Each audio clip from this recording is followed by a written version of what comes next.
मंत्रिमंडळाच्या पहिल्याच बैठकीतून लाडक्या बहिणींसाठी गुड न्यूज. डिसेंबरच्या हप्त्याबाबत मोठी अपडेट.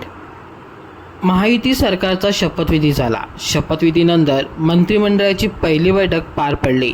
या बैठकीनंतर लाडक्या बहिणींना दिलासा देणारी बातमी समोर आली आहे.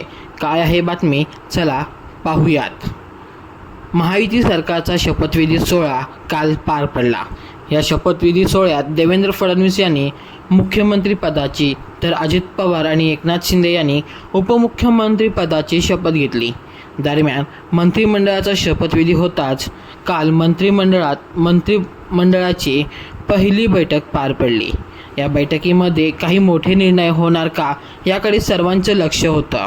या बैठकीनंतर मुख्यमंत्री देवेंद्र फडणवीस यांची पत्रकार परिषद पार पडली.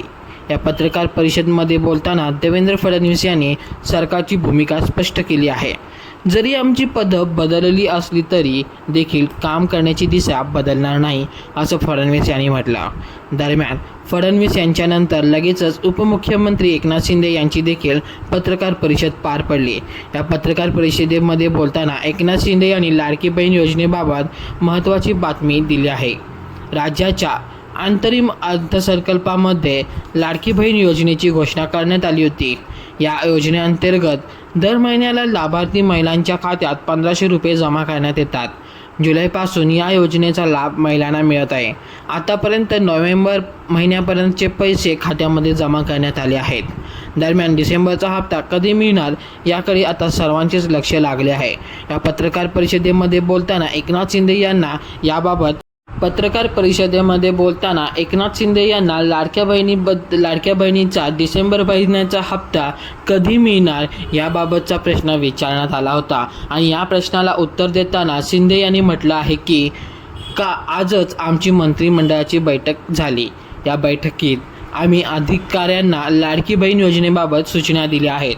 म्हणजेच आता जी पहिली बैठक झाली त्या बैठकीमध्येच आता लाडक्या बहिणीचा मुद्दा पहिल्यांदाच उचलला गेला आहे.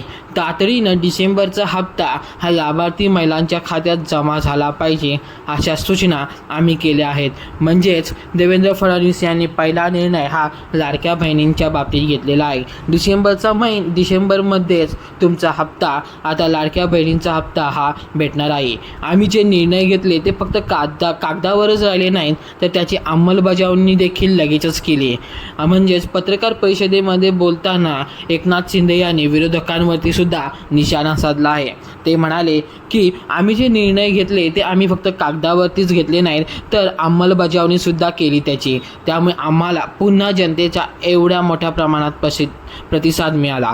मी पूर्वी जेव्हा CM होतो तेव्हा मी स्वतःला उपमुख्यमंत्री नाही तर CM म्हणजे कॉमन मॅन समजायचो. आता उपमुख्यमंत्री आहे तर मी आता स्वतःला DCM अर्थात डेडिकेटेड कॉमन मॅन समजतो, असंही यावेळी एकनाथ शिंदे यांनी म्हटलं आहे.